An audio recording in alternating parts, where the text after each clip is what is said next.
So good afternoon, everyone, and welcome to this final Democracy and Governance webinar of the academic year. And this time we are going to go ahead with the series that we had started 2 weeks ago on the European Union's or Europe's external threats and challenges. 2 weeks ago we had a focus on Russia, and this time we are going to focus on China. So the European Union is currently negotiating a business investment deal with China.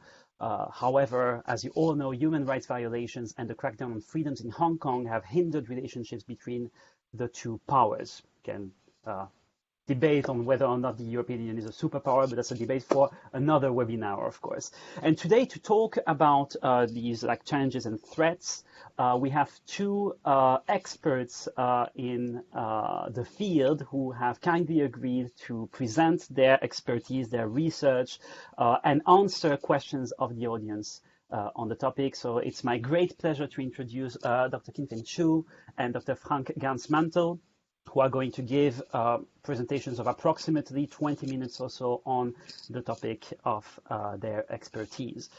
This webinar will be recorded. It will be later shared on the Sustainable Society website and on our YouTube channel so that you can catch up with the talk, and people who cannot attend live can watch it.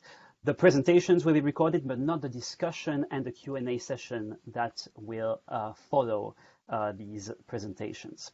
So without further ado, it's my great pleasure to introduce Dr. Qinfeng Xu, who is an assistant professor of media studies at the University of Groningen. She holds a PhD in communication from the City University of Hong Kong and was a Fulbright Fellow at the University of Michigan.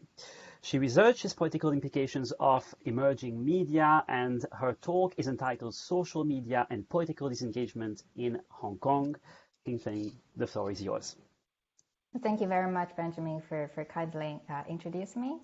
So just to start my presentation, let me share my slides.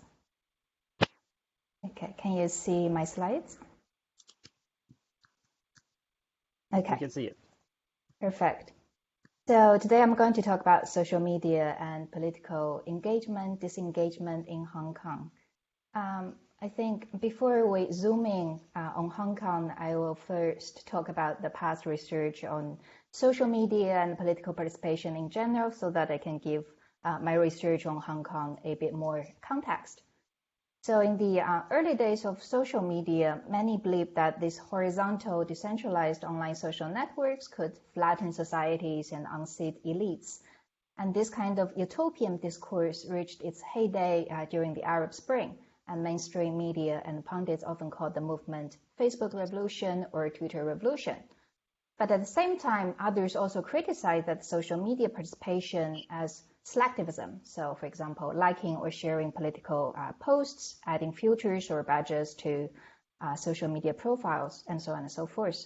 And this kind of social media engagement, the critics consider not really real engagement. It's more an illusion of having a real-world impact without making real effort or devotion, and it distracts people from participating in any productive ways. So, do social media have a revolutionary impact, or do they promote disengagement? So to find out this answer, my former colleagues in Singapore and I did 2 meta-analysis studies.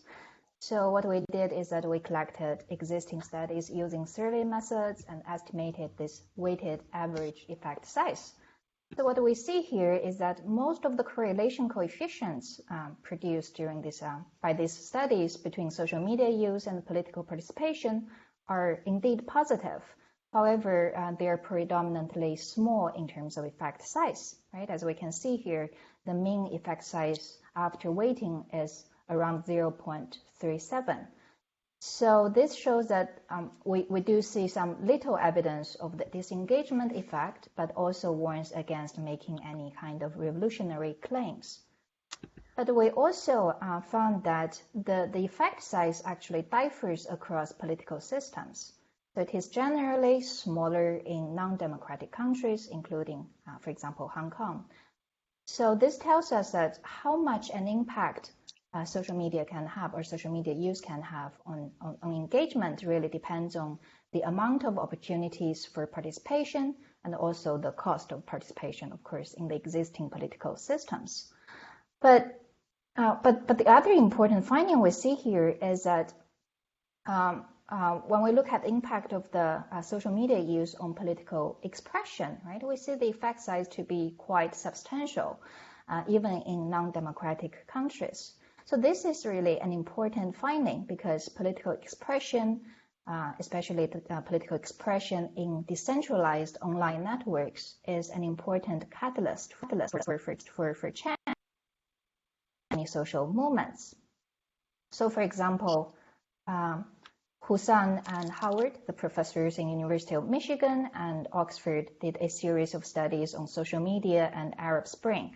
So they pointed out that social media provided a digital space for political writing and venting, and very importantly, the peer-to-peer online social connections can amplify this kind of shared grievances. So it helped them to resonate with many people and very often transcended the geographic boundaries. So basically, it translated the personal problems into a larger, a shared public issues. So to summarize, right, what holds the key to social media activism is the so-called connective action. So personalized political expression in trusted relationships. So with this notion, most research back then on social media and participation has mainly focused on the expansion of online connections, especially the expansion of so-called weak ties. So for example, acquaintances and people we don't really know that well. These weak ties are important social glue, and they bring us different worldviews and perspectives. So in theory, right, the expansion of weak ties online can connect us to the world outside of our immediate social circles and collapse the old boundaries of social and geography and expand our access to a wide spectrum of views and ideas. So they are important in making citizens more informed and also more engaged. So in a way, the democratic potential of social media largely comes from the expansion of online social connections. But then social media platforms introduce a wide variety of disconnectivity options. So for example, unfriending, unfollowing, blocking, hiding content, and so on and so forth. So they allow us to easily disconnect with others after a tie has been established. So what does unfriending really mean, right? What we see on social media is largely curated by our social contacts, or think about Facebook news feeds. So when we cut a tie, we are filtering out the information from that person and preventing similar encounters in the future. And also when we cut a tie, we're also regulating the boundaries of our personal public sphere, so to speak, controlling who can read and comment on our post and who can participate in it. So in a way, unfriending is a means to content filtration and disengagement through social exclusion, right? So in a series of survey studies, including in Hong Kong, we saw that during major political events, around 16 to 30% of social media users reported to have unfriended others for political reasons. And it seemed to be rising over the years and corresponds with the level of political conflicts on the ground. And we see here during the US presidential election, right after it, the percentage reached the highest point, almost 30%. So, as I said, if the democratic potential of social media really rests on the expansion of social connections, right? What is the effect of the rise of disconnectivity on citizen engagement? So with this question in mind, we looked into the politically motivated unfriending in the context of Hong Kong politics.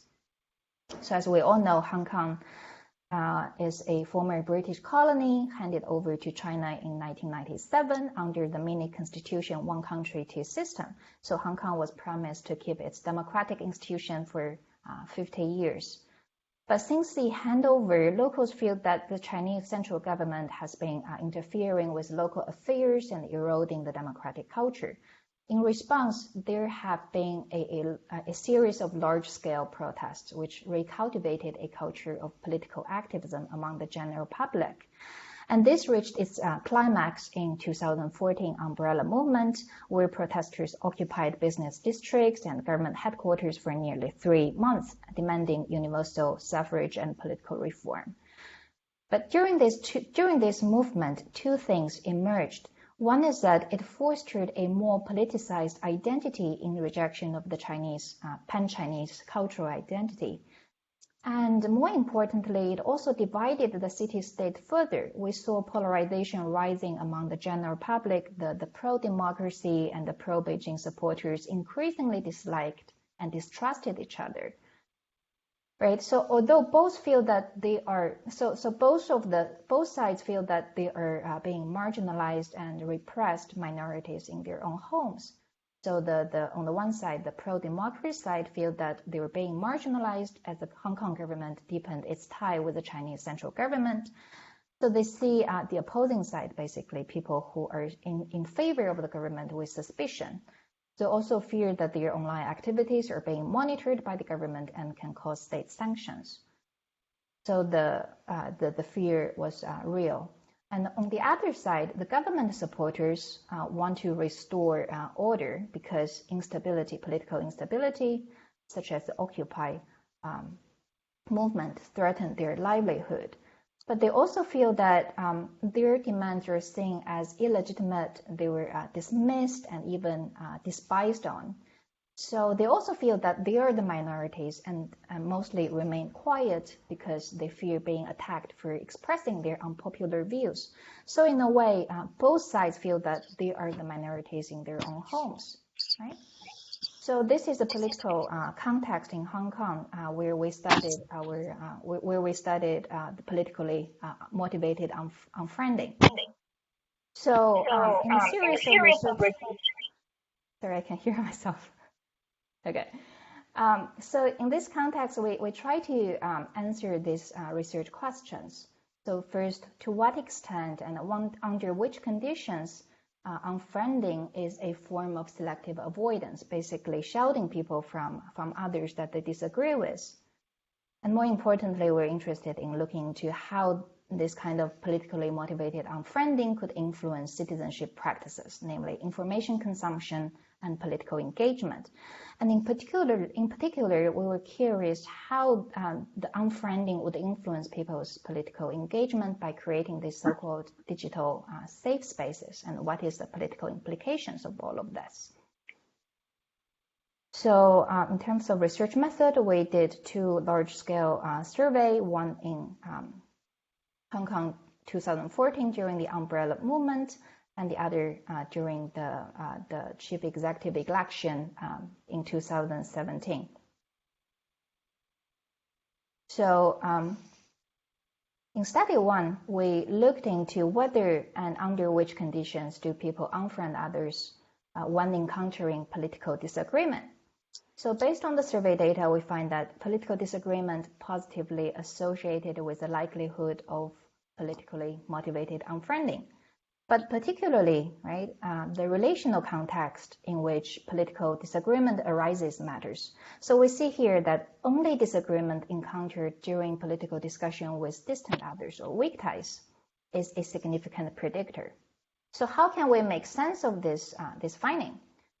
We know that weak ties constitute the majority of our online connections, and they're important for bringing new information, connecting us to the world outside of our immediate social circles, and they're the social glue, right? But weak ties online are also fragile in times of heated political conflict. They tend to break up. So we further looked into who or which group of people are more likely to use unfriending as a form of selective avoidance. So specifically, we focused on the difference between opinion minorities and majorities. So what we find is that this relationship really, the relationship between political disagreement and unfriending really depends on the opinion minority status. So in other words, people who perceive themselves to be on the minority side are more likely to cut ties in face of political disagreement. Now, how can we make sense of the finding, right? So for those feeling marginalized, unfriending seems to be a way to punch up, a way to reject the hegemony of a dominating majority. So it can be empowering. But at the same time, right, since unfriending is a form of selective avoidance, as the findings suggested, it also comes at the expense of hearing from the other side. So with this takeaway from this study, we did a follow-up study looking into these political implications. So in study 2, we differentiated 2 types of political behavior, namely information consumption and political expression. So the reason why we focus on these 2 political behaviors is that they are the important pathways to offline engagement, including voting, protesting. But more importantly, they are the key components of democratic citizenship, right? It is normatively beneficial to have citizens who are both informed about politics and actively engaged in the democratic processes. Participation without sufficient information can be misguided and run counter to participants' own interests. So the question is, does unfriending influence these 2 types of political behaviors differently? Does it promote political expression at expense of hearing the other side? So we did a 2-way panel survey to find out the answers. So what we found is that unfriending or politically motivated unfriending is only a predictor of the increase in political expression, but not really information consumption. And what is more interesting is that, again, back to the safe space thesis, we found that the relationship between unfriending and political expression is only among people who consider themselves to be minorities, opinion minorities, right? The effect is only significant among this group of people. So this shows that unfriending can reverse this so-called spiral of silence effect, helping minorities to speak up by creating this safe space. So in the context of Hong Kong politics, right, as I mentioned before, both the pro-democracy and pro-government side feel that they are the minorities. So supporters of the pro-democracy side feel that they were being sanctioned by the state, and supporters of the government fear being attacked for expressing their unpopular views. So they both have strong need for emotional and psychological safety in a way. But at the same time, they also have a stronger need to express themselves in order to assert their demands and identities, especially in a heated political conflict like this. So what we found is that unfriending can create a space where minorities can express themselves more safely and freely in front of a more congenial and supportive audience. And during umbrella movement, we saw a similar pattern, right? Unfriending positively correlate with the political expression on Facebook, but not real information consumption. But more importantly, we see that this increased expression, however, at the expense of hearing the other side, can also translate into participation in street-level protests. And once again, similar to the safe space argument, we see this positive relationship between unfriending and participation is only significant among minorities. So in this case, people who have a strong politicized local identities and who perceive a stronger threat from the outside, from the outgroups. Right? So these are basically the findings. So the story in a nutshell, what's the takeaway? Our findings really challenge the normative view that diversity can make us better citizens, more informed and more tolerant. Instead, this kind of unwanted dissonance can make people more defensive and retreating to their enclaves. They engage in this kind of defensive avoidance. So if this is the case, is there any upside of unfriending, right? So in our research, we see that consistently opinion minorities are more likely to cut ties when confronted with disagreement than their majority counterparts. And only for opinion minorities, this kind of selective avoidance can translate into political expression and participation. So in a way, unfriending could provide them the sense of psychological, emotional safety, which empowers them to voice their opinions that would otherwise be repressed. So this could further translate into offline protests to pursue their political causes, to advance their interest. So unfriending along the line of political differences can mobilize political participation, which is desirable, right? When we talk about participatory democracy. But we also need to acknowledge or note that this form of political activism is somehow restricted to the like-minded enclaves. It can be empowering on the one hand, but it may also come with expense of cultivating an informed and tolerant citizenry. So these are a series of studies that we did and published. If you're interested, feel free to check them out. And this is the end of my presentation. Thank you very much for listening. Looking forward to discussion later on. Thank you very much, Yingfeng. That's a very fascinating study, and I very much look forward to hearing questions from the audience on the matter after Frank's presentation. Thank you very much. So next up is Dr. Frank Gansmantel, who is an assistant professor at the Department of International Relations and International Organization here at the University of Groningen. His research interests include China-EU relations, the EU and the Belt and Road Initiative, and international trade relations. Very topical, of course. He received his PhD from the European University Institute in Florence, and his talk is going to focus on the relationship between China and the European Union and the recent challenges. So, Frank, the floor is yours. Okay, thank you very much. I will try to share my screen and in a way that you can see the presentation. Is that the case? Yes, we can see it. Excellent. Yes, thank you very much. Thank you very much, Benjamin, for inviting me to join this lunch webinar. And thanks also to Qinfang for a very interesting opening presentation. Now, before I get to my own talk, let me apologize that I cannot propose such a refined study as Qinfang. I just put together some ideas about Europe and China somehow. So it's much less refined, it's much more superficial, and if there are any inconsistencies, I apologize in advance already.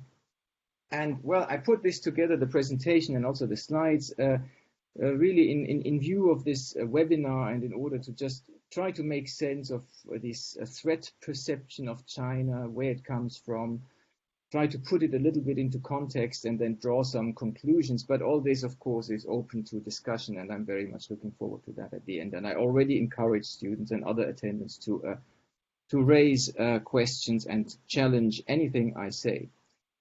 So the topic that I want to focus on is really putting China threat in context. And I'd like to start from a quick overview of why we perceive China as a threat. I should say in parentheses, I found it interesting that this webinar series on external threats of the EU does indeed start from Russia and China, which I think on the one hand, it's very obvious choices, of course. I mean, these are the big topics that are around. This is what we perceive as challenges from media consumption. At the same time, it also somehow betrays a bias in our own perception of challenges and threats, because we look first at states, we look at the big states, we look at the ones that propose different approaches to international relations.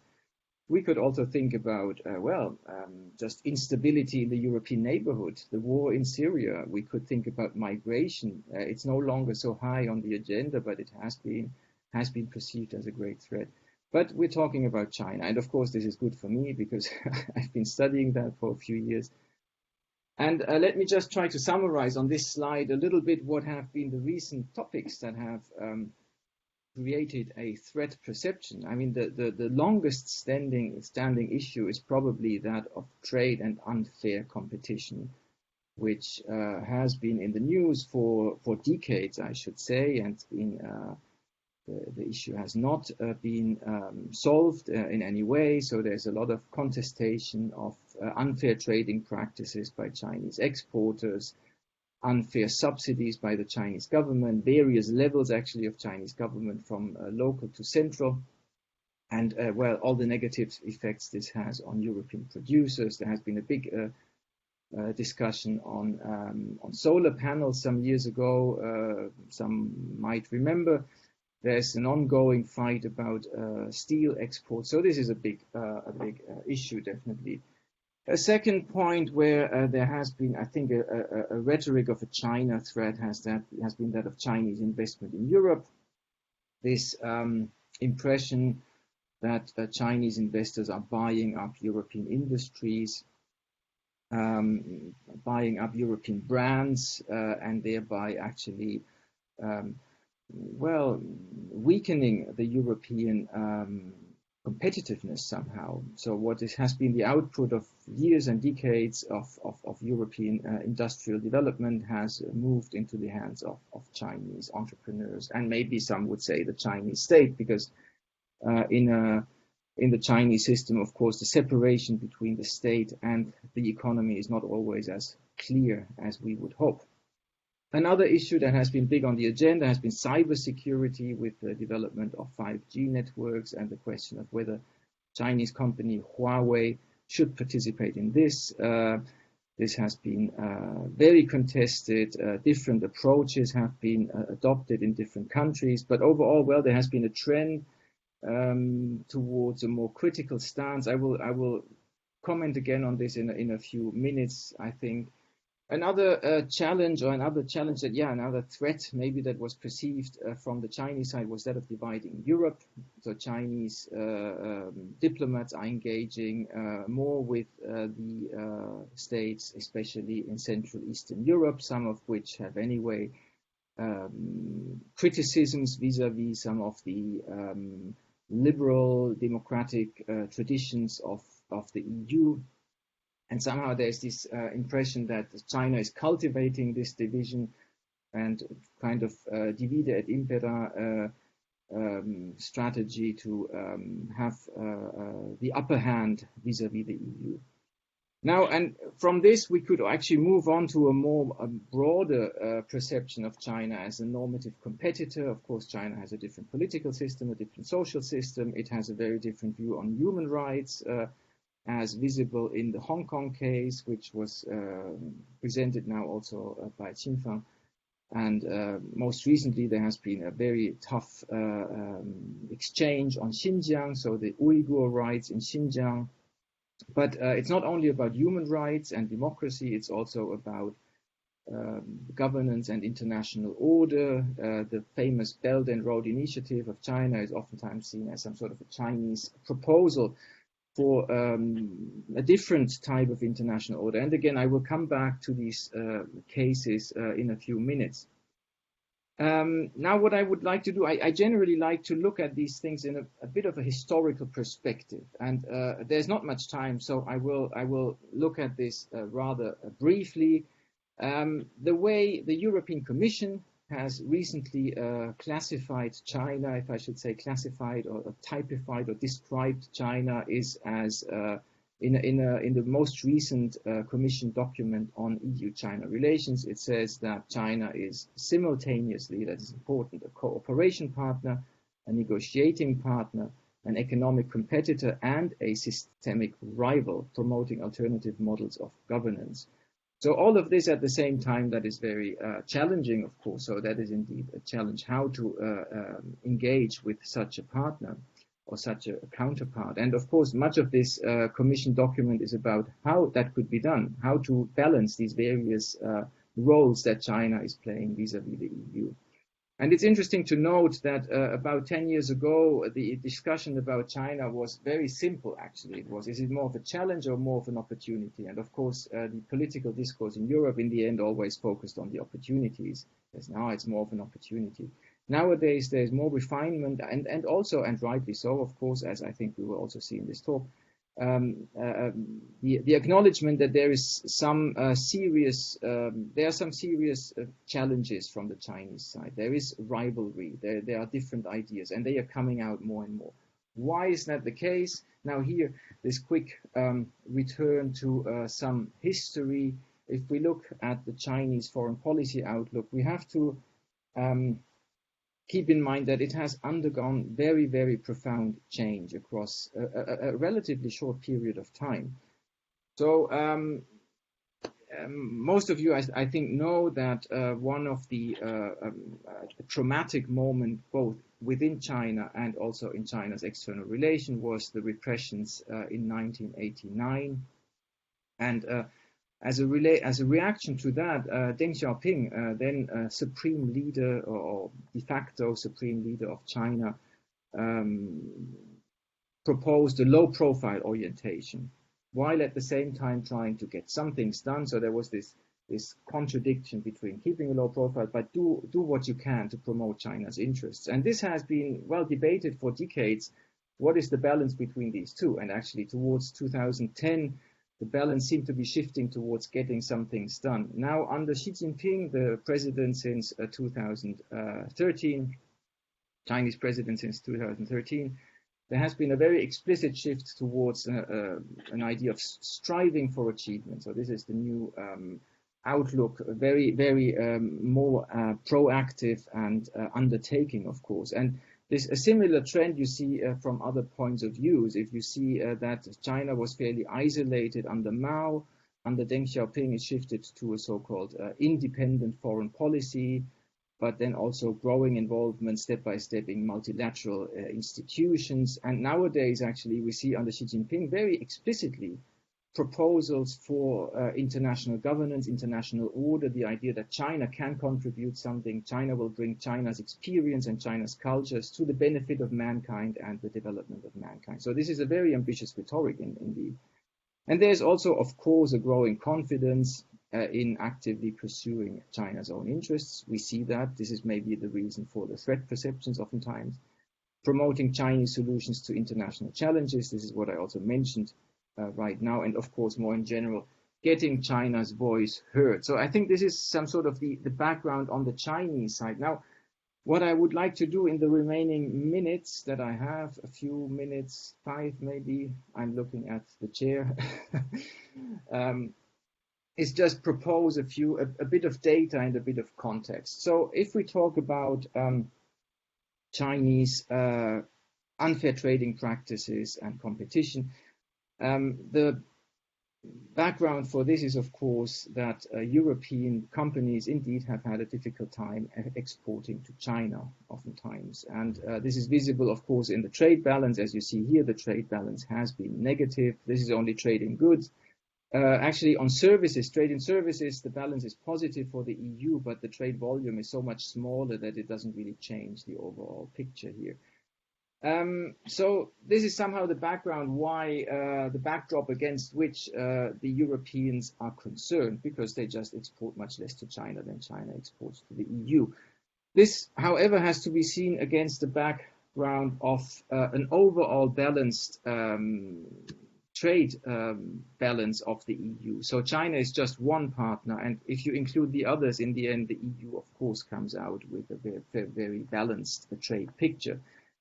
You could also say that if the Europeans accuse China of unfair trading practices, then of course you also have to look at the Chinese side, and China regularly accuses the EU also of unfair practices. That is an abuse of the so-called trade defense mechanisms that are WTO conform, so conform to the international trade laws that are binding actually both parties here, both the EU and China, and which allow certain restrictive measures in case of unfair trading practices. And China claims that the EU is abusing this and that it is unfairly targeting China. I don't have very up-to-date data here. It's up to 2015, but you can really see that here I have a comparison with ASEAN, but it is also true in general. China is the main target for EU's restrictive measures. And there are, I won't go into detail on this now, there are also some grounds to doubt whether all of these are really fully conform with all the provisions and the spirit of WTO laws. And actually China has had some successes, not many, but it has some successes at the WTO's dispute settlement mechanism against some of these European measures. And of course, China is constantly accusing the EU of abusing these measures and actually saying that the EU should just open up and be a fair trader under these non-discriminatory rules of the WTO. If we step on towards Chinese investment in Europe, well, it is true that it has been increasing, but it has been increasing also as a share of China's investment in the world, which overall has been increasing. So a fairly new phenomenon of the past 15 years or so has been that China has started to send capital abroad. Before that, China has been only receiving capital from abroad, or actually sending in a very, very limited measure. And since then, it has been going up. Since 2010, more or less, the movements have been exploding, really. And you see this on this graph of Chinese FDI into the EU. What is interesting, however, is that we are past the peak. So since 2016, the volume is really going down very significantly. Which is not, and this is very important to keep in mind, which is not a result of any EU measures. So this is a purely Chinese measure, and it is again visible in all other destinations of Chinese outgoing investment, even more than in the EU. It's visible in the US, so the investment towards the US has dropped even more.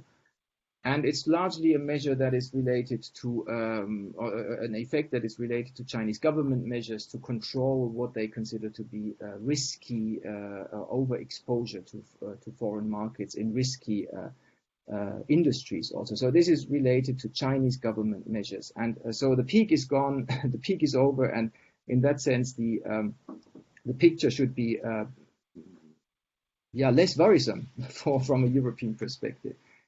It could also be seen as less worrisome if we look at the stocks, so some sort of a cumulative measure of all the investments that have been made over time. And if you look at the stocks, you see that there is still a positive balance for the EU. So stocks, cumulative investment over time leaves still the EU on top as compared to China. So the European Union member states have just a longer history of very intensive engagement on the Chinese markets. And this is visible in the cumulative figures. But of course, this does not mean that China is not catching up. China is catching up fast, but maybe a little less faster, as I've shown in the previous slides over the past few years.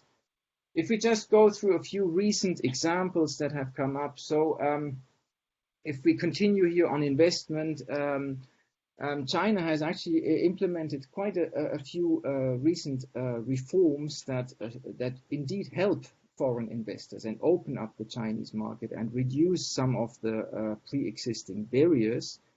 And with regard to the EU, actually, there has been a major success just December last year when the two sides at a top leadership level agreed that long negotiations on an investment agreement could be considered to be closed and finalized, and they were just now, they moved into the final drafting stage, where basically it was drafting and ratification stage. This is actually a success for the EU, because the only reason why this lasted so long is that the EU had a very demanding approach to these negotiations and asked for a market opening on the part of China. So this was, in this sense, also it was a very atypical bilateral investment treaty. Typically, they are easy to negotiate. It's just about implementing some standard procedures and measures. In this case, it lasted more than 7 years, the negotiation period, and well, it was finally concluded, but I'll come back to that in a minute, because there has been a hiccup, of course, and this is related to the next point here, Xinjiang. Of course, there's a lot of evidence of very serious human rights violations in the province of Xinjiang.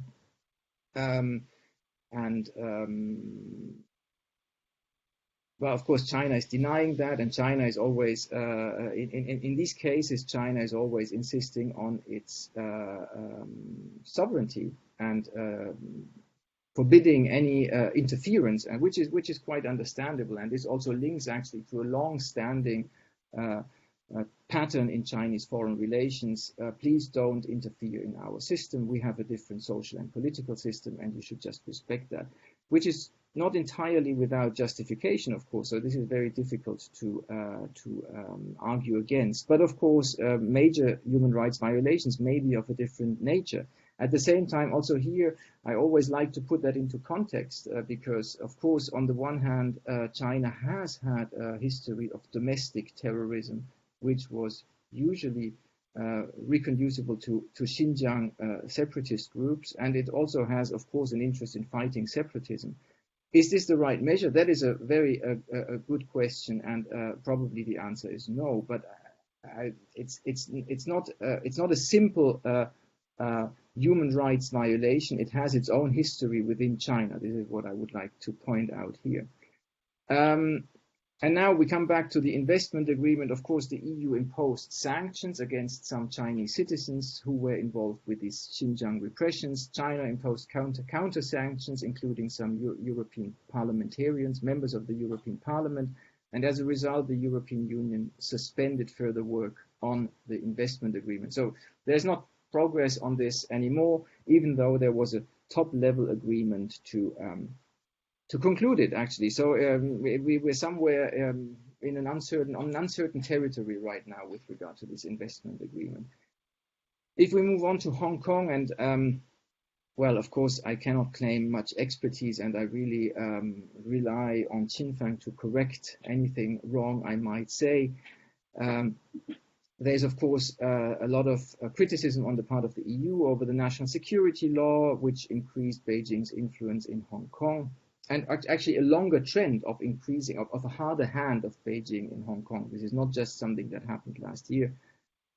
But of course, again here, China's argumentation is not entirely without grounds, because Hong Kong actually has a long history of a colony of the UK, which is a front runner in terms of democracy in Europe, but not in Asia. So Hong Kong did not have democratic institutions before it returned to China. And the Chinese side has some reason to say, well, you want to introduce democracy when it bothers us. So please, if you want democracy, think about it earlier.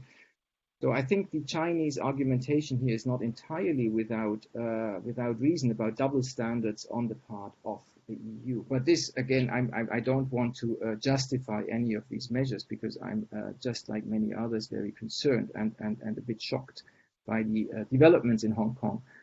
And of course, we have to place Hong Kong also in a context of the strong Chinese tradition of focusing on territorial integrity. And this is something I already brought up. I will try to speed up. I guess I'm running a bit out of time. So I put the last points here together. Belt and Road Initiative, of course, it is also a Chinese attempt to to promote its own vision of international affairs. But what I would like to underline is that we can also not see this without context. It is also often argued to be a reaction to Obama's famous pivot to Asia in 2011. So some sort of a renewed attention of the US for Asian affairs, which for China are actually its neighborhood. And with regard to Europe, the Belt and Road Initiative has often been related to the famous 16+1, or more recently 17+1 initiative, which was seen precisely as dividing Europe. Is it about Chinese influence or simply infrastructure investment? That's a good question. But what is interesting is that many of the European participants have been disappointed recently. And actually, one of the Baltic states, I think Lithuania, has just declared that it would leave this forum because it was not useful at all.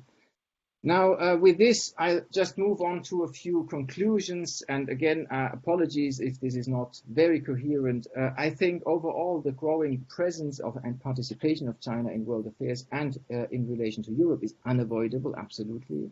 It is unthinkable that a state of this size with this development will not play a bigger role in international affairs in the future. And we have to just acknowledge that and deal with this.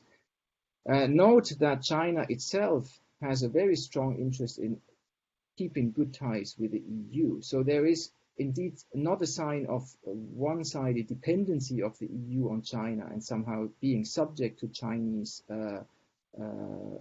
ideas and twists and turns in what they want to do in the world.